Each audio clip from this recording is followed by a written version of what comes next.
जय श्री कृष्णा। आज हम पितृ पक्ष में पौराणिक कथा सुनेंगे जोगे और भोगे दो भाइयों की, और ये जानेंगे कि पितृ पक्ष में कौन को भोजन क्यों दिया जाता है और किसको भोजन दिया श्रेष्ठ माना जाता है और पितरों की सेवा करने से हमें क्या लाभ मिलता है। जय श्री कृष्णा। जय पितृदेव की जय। पितृ पक्ष की पौराणिक कथा के अनुसार जोगे था भोगे दो भाई थे। दोनों अलग अलग रहते थे। जोगे धनी था, भोगे निर्धन था। दोनों ने परस्पर बड़ा प्रेम था। जोगी की पत्नी का धन अभिमान था, किंतु भोगे की पत्नी बड़ी सरल हृदय थी। पितृपक्ष आने पर जोगी की पत्नी ने उससे पितरों का श्राद्ध करने के लिए कहा।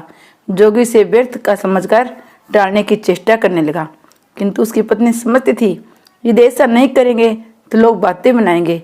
फिर उसे अपने मायके वालों को दावत पर बुलाने और अपने शान दिखाने का यही उचित अवसर लगा। और तो बोली, आप शायद मेरी परेशानी की वजह से ऐसा कह रहे हैं, किंतु इससे मुझे कोई परेशानी नहीं होगी। मैं भोगे की पत्नी को बुला लूंगी, दोनों मिलकर सारा काम हम कर लेंगे। फिर उसने जोगे की अपने पियर नूता देने के लिए भेज दिया। दूसरे दिन उसके बुलाने पर भोगे की पत्नी सुबह सवेरे आकर काम में जुट गई। उसने रसोई तैयार की, नए पकवान बनाए, फिर सभी काम निपटाकर अपने घर आ गई।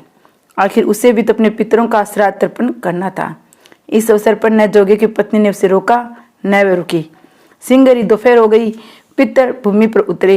जोगे भोगे के पितर पहले जोगे के यहाँ गए तो क्या देखते हैं, उसके ससुराल वाले वहाँ भोजन पर जुटे हुए हैं। निराश होकर वे भोगे के यहाँ आए। वहाँ क्या था, मात्र पितरों के नाम पर अग्यारी दे रही थी। पितरों ने उसे की रोटी चाटी और भूखे नदी के तट पर जा पहुंचे। थोड़ी देर में सारे पितर इकट्ठे हो गए, अपने अपने यहाँ के श्राद्धों की बड़ाई करने लगे। जोगे भोगे के पितरों ने भी अपने आप बीती सुनाई। फिर वे सोचने लगे, अगर भोगे समर्थ होता तो शायद उन्हें भूखा न रहना पड़ता, मगर भोगे के घर में तो 2 समय की रोटी भी खाने को नहीं थी। ये सब सोचकर उन्हें पितरों को बहुत दुख हुआ और उन्हें दया आ गई। अचानक वे नाच नाच कर गाने लगे, भोगे के घर धन हो जाए, भगवान भोगे का घर परिपूर्ण कर दे, भोगे के घर धन हो जाए। सांझ होने को आई। भोगे के बच्चों को कुछ भी खाने को नहीं मिला। उन्होंने माँ से कहा, माँ भूख लगी है। तब उन्हें टालने की गरज से भोगे की पत्नी ने कहा, जाओ आंगन में होदी आदि रखी है, उसे जाकर खोल लो और मिल बांट कर खा लेना। बच्चे वहां पहुंचे तो क्या देखते हैं, होदी सोने की मोहरों से भरी पड़ी है। वे दौड़े दौड़े माँ के पास पहुंचे और उसे सारी बात बताई। आंगन में आकर भोगे की पत्नी ने ये सब कुछ देखा तो वह भी हैरान रह गई। इसी प्रकार भोगे भी धनी हो गया, मगर धन पाकर वह घमंडी नहीं हुआ।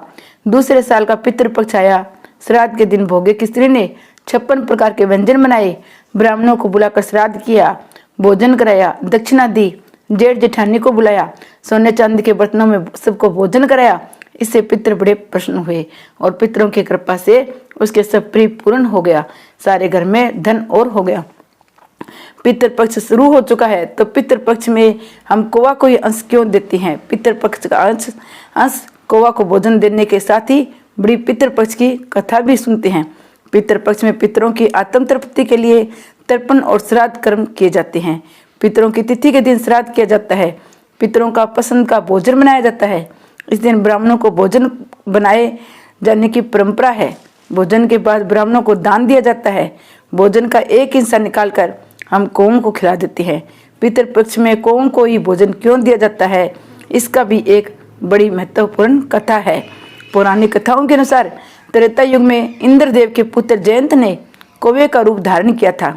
उस कौवे ने एक दिन सीता जी के पैर में चोंच मार दी। ये घटना राम जी देख रहे थे।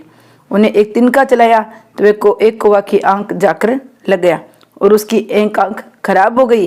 तभी से ये कौवा काना हो गया। उस कौवे ने श्री राम से अपनी गलती के लिए माफी मांगी, क्षमा याचना कर लगा। इस पर भगवान प्रसन्न हुए और उसे आशीर्वाद दिया कि पितृपक्ष में कौवा को ही दिया गया भोजन का अंश पितृलोक में निवास करने वाले पितृदेवों को प्राप्त होगा। इसी वजह से हम पितृपक्ष में कौओं को भोजन देते हैं। कौओं के अलावा और भी हम भोजन देते हैं। श्राद्ध का भोजन सिर्फ कौवा को नहीं दिया जाता, उसका कुछ अंश गौ माता, कुत्ता और पक्षियों को भी दिया जाता है। यदि ये भोजन स्वीकार नहीं करते तो इसे पितरों की नाराजगी का संकेत माना जाता है कि हमारे पितर प्रसन्न नहीं है, जो हमारा अन्न ग्रहण नहीं किया है।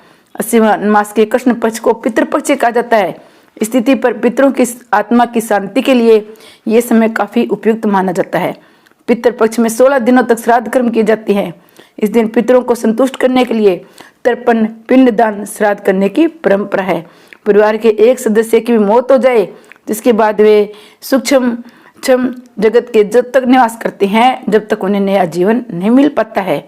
हिंदुओं के अनुसार हमारी पिछली 3 पीढ़ियों की आत्माएं पितृलोक में रहती है, जिसे स्वर्ग और पृथ्वी के बीच के क्षेत्र कहा जाता है। इस क्षेत्र का नेतृत्व मृत्यु के देवता यम करते हैं। ऐसा तब माना जाता है जब अगली पीढ़ी में से किसी की मृत्यु हो जाती है तो पहली पीढ़ी को स्वर्ग ले जाया जाता है, जिसे भगवान के करीब आ जाते हैं। पितृलोक में केवल पिछली 3 पीढ़ियों को ही श्राद्ध कर्म किया जाता है, इसलिए हम पिता, दादा और परदादा 3 पीढ़ियों तक की श्राद्ध करते हैं। पितृपक्ष में पूर्वजों की मृत्यु तिथि के अनुसार ही श्राद्ध किया जाता है। ऐसा माना जाता है कि जो लोग पितृपक्ष के दौरान अपने पितरों को तर्पण नहीं देते उन्हें पितृदोष लगता है। पितरों का श्राद्ध करने से उनकी आत्मा को संतुष्टि और शांति मिलती है। वे अपने वंशजों से प्रसन्न होकर पूरे परिवार को आशीर्वाद प्रदान करते हैं। आपको बता दें, पितृपक्ष के दौरान हर साल लोग गया जाकर अपने पूर्वजों की आत्मा की शांति के लिए पिंडदान करते हैं। शास्त्रों के मुताबिक भी ऐसा माना जाता है किसी भी व्यक्ति की मृत्यु इन 16 तिथियों के अलावा अन्य किसी भी तिथि पर नहीं होती है, अर्थात जब भी पितरों का श्राद्ध किया जाए तो उनकी मृत्यु तिथि के अनुसार ही किया जाता है। इसलिए पितृपक्ष सिर्फ 16 दिनों तक ही होती है। हालांकि जब तिथि को 6 हो जाती है तो तिथि इकट्ठी हो जाती है तो 2 श्राद्ध इकट्ठे डाले जाते हैं। अभी पितृपक्ष चल रहा है जो 14 अक्टूबर को समाप्त होगा। कथा के अनुसार पितृपक्ष के कथा के अनुसार करण की मृत्यु हो जाने के बाद जब उनकी आत्मा स्वर्ग में पहुंची तो उन्हें खाने के लिए बहुत सारा सोना और गहने दिए गए। करण की आत्मा को कुछ समझ में नहीं आया, तब उन्होंने देवता इंद्र से पूछा कि उन्हें भोजन की जगह सोना क्यों दिया जा रहा है। देवता इंद्र ने करण को बताया कि तुमने अपने जीवित रहते हुए पूरा जीवन सोना ही दान किया है, कभी अपने पूर्वजों को खाना दान नहीं दिया। तब करण ने कहा, मुझे अपने पूर्वजों के बारे में पता नहीं था, इसी वजह से मैं उन्हें कुछ दान नहीं कर पाया।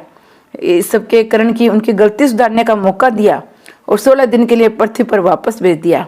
जब उन्होंने अपने पूर्वजों को याद करके उनका श्राद्ध कर उन्हें आहार दान दिया, तर्पण किया, इन 16 दिनों की अवधि को ही पितृपक्ष कहा जाता है। तो 16 दिन पितरों के नाम से हमें अन्न दान जरूर दान करना चाहिए। अन्न और जल का दान ही सर्वोत्तम दान है और पितृपक्ष के अंदर हमें तर्पण जरूर कराने चाहिए और पितरों के नाम से ब्राह्मणों को खाना खिला के दक्षिणा देने से हमारे पितर खुश होते हैं। जय पितृदेव की जय।